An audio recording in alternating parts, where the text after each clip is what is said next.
இல்லை இல்லை, என்னை விட்டு நீங்கள் எங்கும் செல்லக்கூடாது. கூடாது கூடாது கூடாது கூடாது.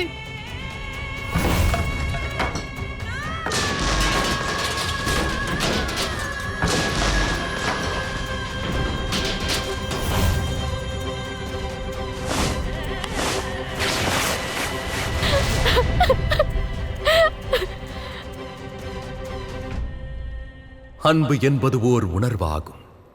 அது என்றென்றும் மனதில் நிலைத்திருக்கும், உள்ளுக்குள்ளேயே மலரும். அது ஓர் பொருள் அல்ல தேவி, அதற்கு விலை பேச முடியாது. அதோடு யார் மனதில் உண்மையான அன்பு கொழுந்துவிட்டு எரியுமோ அதுவும் ஒருபோதும் அணையாது.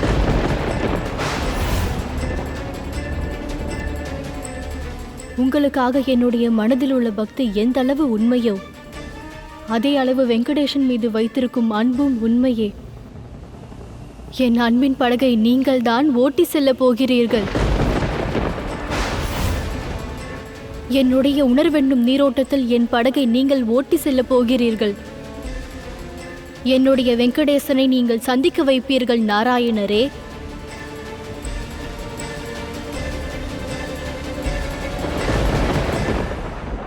வெங்கடேசனின் அன்பு, அன்பிற்கான இலக்கணம், அன்பின் நம்பிக்கையாக திகழ்வது பார்கவி மட்டுமே.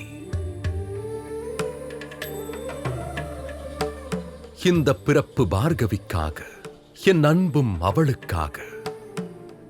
அதை தவிர்த்து என்னால் வேறு ஒருவளை அடைய முடியாது. இன்று அல்லது நாளை என்னுடைய அன்பை நீங்கள் புரிந்து கொள்ளத்தான் போகிறீர்கள். எல்லாவற்றையும் நான் அறிவேன். இது உனது அன்பல்ல, உனது சூழ்ச்சி.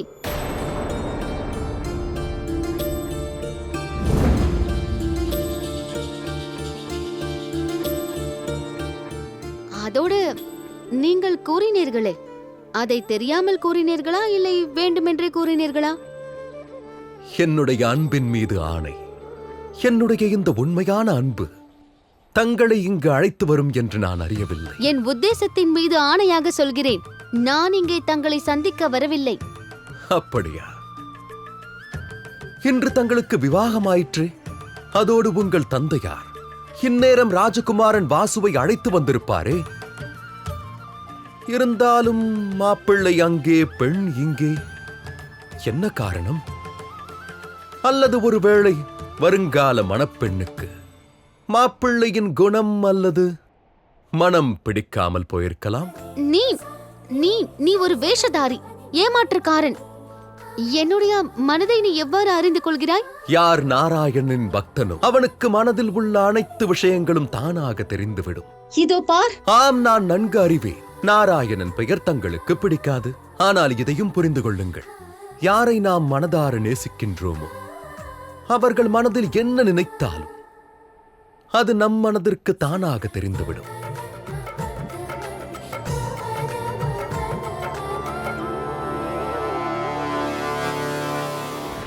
ஆனால் என் அன்பும் நானும் வேறொருவருக்காக உள்ளது. அதாவது வெங்கடேசனுடைய அன்பு, அதோடு எனக்கு நிகர் அந்த பார்கவியா? பார்கவிதான் எனக்கும் வெங்கடேசனுக்கும் இடையில் தடையாக இருக்கிறாள். நான் கிளம்புகிறேன் ராஜகுமாரர் வாசுவை விவாகம் செய்ய. இன்னும் என் கேள்விக்கு பதில் வரவில்லையே. போக வேண்டும் என்றால் என்னிடம் சொல்ல எதற்காக வந்தீர்கள்?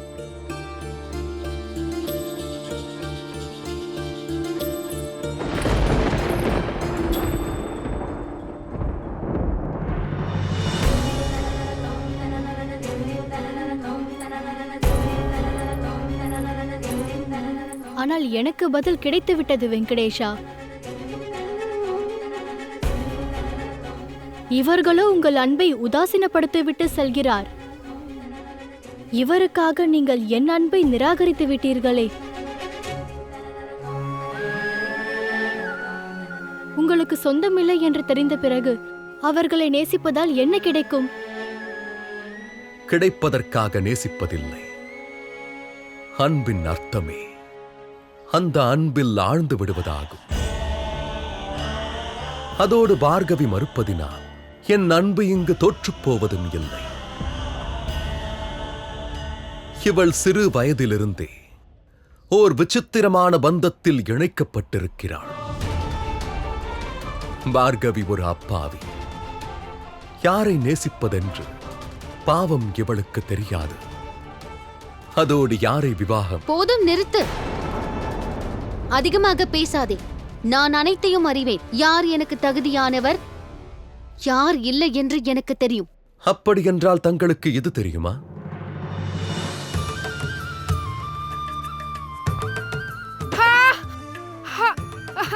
ஒன்றும் ஆகவில்லையே. காயம் அதிகமாக பட்டுவிட்டதா? உனக்கு நடப்பதற்கு கஷ்டமாக இருக்கிறதா? மன்னியுங்கள் சுவாமி, என்னால் உங்களுக்கு தாமதமாகிவிட்டது. இதில் நீ என்ன தவறு செய்தாய்? தவறு செய்தது இதோ இந்த கல்தான். இதுதான் உன் வழியில் வந்து உன்னை காயப்படுத்தியது.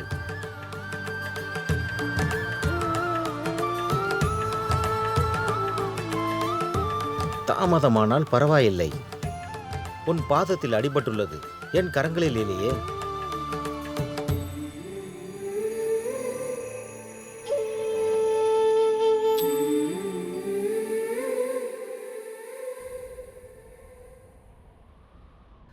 இது என்னவென்று தெரியுமா? விவாகம். விவாகம் என்றால் என்ன? அதை யாரோடு புரிவது? அதை நான் சொல்கிறேன். விவாகம் உறவுகளை புரிந்து கொள்ள வேண்டும். கஷ்டங்கள் நேரும் போது துணை நிற்க வேண்டும். சங்கடங்களில் கை கொடுக்க வேண்டும். சிறுவயதில் உருவான ஏதோ ஒரு திருமண பந்தத்திற்கு விவாக அந்தஸ்து கிடைக்காது. விவாகத்தின் ஆதாரமே அன்புதான், பழிவாங்குதல் அல்ல. ஒருவேளை நீங்கள் இதை அறிய தவறுகிறீர்கள். நீதான் அறிய தவறுகிறாய். ராஜகுமாரன் வாசு குணத்தில் கொஞ்சம் கோபக்காரர் தான். ஆனால் அவரிடம் புரிதல் இருக்கிறது. அரசரும் கூட. அவர் எனக்கு நல்ல துணையாக இருப்பார்.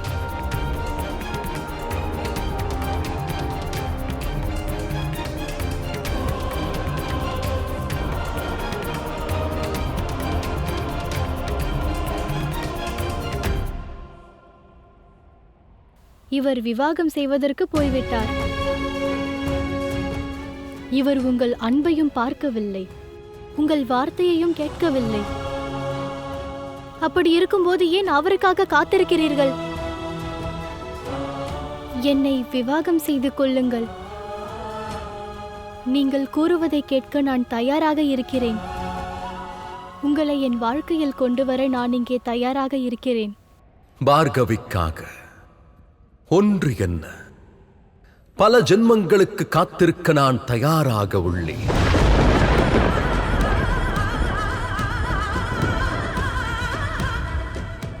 அதனால் தங்கள் நேரத்தை தாங்கள் வீணடிக்காதீர்கள். தாங்கள் எனக்காக காத்திருப்பதா? இல்லை என்று சொல், ஆம் என்று மாறப்போவதில்லை.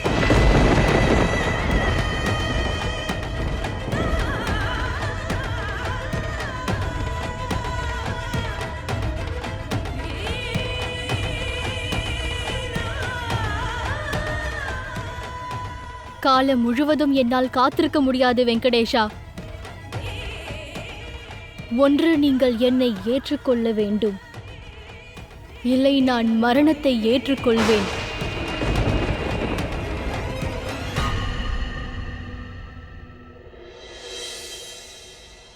மகரிஷி, உங்கள் மகள் எங்கே?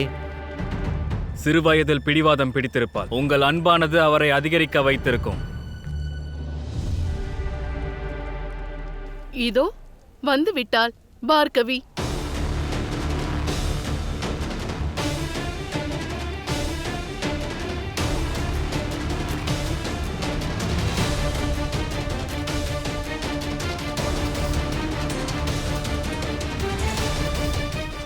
தாமதமாக வந்ததற்கு மன்னியுங்கள். இப்பொழுது இருவரும் இங்கே வந்துவிட்டார்கள். சுபகாரியத்தை ஆரம்பித்து விடலாம்.